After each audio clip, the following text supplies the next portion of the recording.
Hello friends, welcome back to my channel Nilpu vlogs. যারা চ্যানেলে নতুন চ্যানেল সাবস্ক্রাইব করে সাপোর্ট করো, আর যারা আগে থেকে সাবস্ক্রাইব করে রেখেছো তাদের জন্য অসংখ্য ধন্যবাদ আর আমার তরফ থেকে অনেক ভালোবাসা। তো আজকে যে ভিডিওটা নিয়ে তোমার সামনে চলে এসেছে সেটা হলো পুরোপুরি হেয়ার রিলেটেড। তো চুলে অনেকদিন কোনো মাস্ক লাগানো হয়নি, তো আজকে একটা খুব ভালো মাস্ক লাগাবো যেটাতে চুলটা খুব সিল্কি হবে, শাইনি হবে আর খুব স্মুথ হবে। তো এর জন্য 3টে ইনগ্রিডিয়েন্টস লাগবে, যেটা প্রত্যেকের ঘরেই অ্যাভেলেবেল থাকে।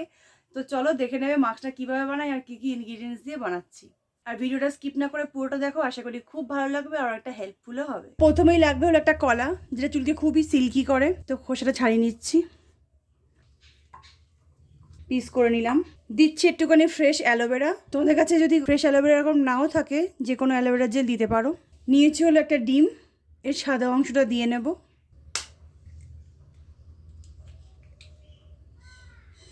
ব্যাস, এই 3টে ইনগ্রিডিয়েন্টসকে মিক্সিতে খুব ভালো করে মিক্সড করে নেব। তো এই যে মাস্কটা পুরোপুরি রেডি, ঢেলে দিচ্ছি।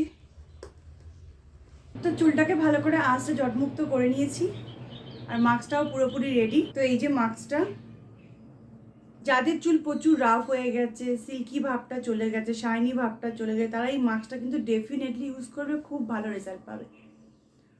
তো আমি হেয়ারে অ্যাপ্লাই করছি একদম স্ক্যাল্প থেকে রুট অবধি।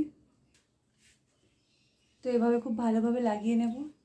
তোমরা এই মাস্কটা মন্থে 2বার ইউজ করতে পারো, তাহলে চুলের যে শাইনি ভাবটা, যে সিল্কি ভাবটা, সেটা কখনোই চলে যাবে না।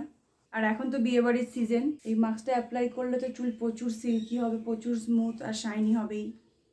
পুরো একদম রুট অবধি ভালোভাবে লাগিয়ে দিচ্ছি। যাদের চুলে অয়েলি ভাবটা খুব বেশি, তারা কিন্তু এগের হোয়াইট অংশ ইউজ না করে ইয়েলো অংশটা ইউজ করতে পারো। আর যাদের চুল একটুতে ড্রাই হয়ে যায়, তারা কিন্তু অবশ্যই হোয়াইট অংশটা ইউজ করতে পারো। আর যাদের নর্মাল হেয়ার, তারা দুটোই ইউজ করতে পারো, মানে পুরো একটাই ইউজ করতে পারো। আমার যদি সিল্কি ভাবটা বেশি লাগবে, ড্রাইনেসটা একটু বেশি হয়ে গেছে, তাই আমি হোয়াইট অংশটা ইউজ করলাম। তো আমার পুরো চুলে খুব ভালোভাবে মাস্কটাকে অ্যাপ্লাই হয়ে গেছে করা। তো এভাবে আমি 1 থেকে 1.5 ঘন্টা ছেড়ে দেবো।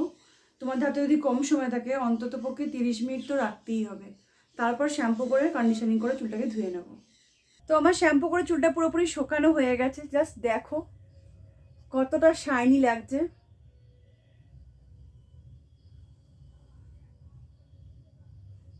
চুলটা কিন্তু আগের থেকে অনেক স্মুথ আর অনেক শাইনি হয়ে গেছে। তোমরা ডেফিনেটলি মাস্কটা অ্যাপ্লাই করো বাড়িতে, খুব ভালো রেজাল্ট পাবে। তো এবার একটা সিরাম নিয়ে নিয়েছি, যেটা আমি হেয়ারে অ্যাপ্লাই করব। তো শ্যাম্পুর পরে অল্প সিরাম ইউজ করা চুলের জন্য খুবই ভালো, তো আমি সবসময় ইউজ করি।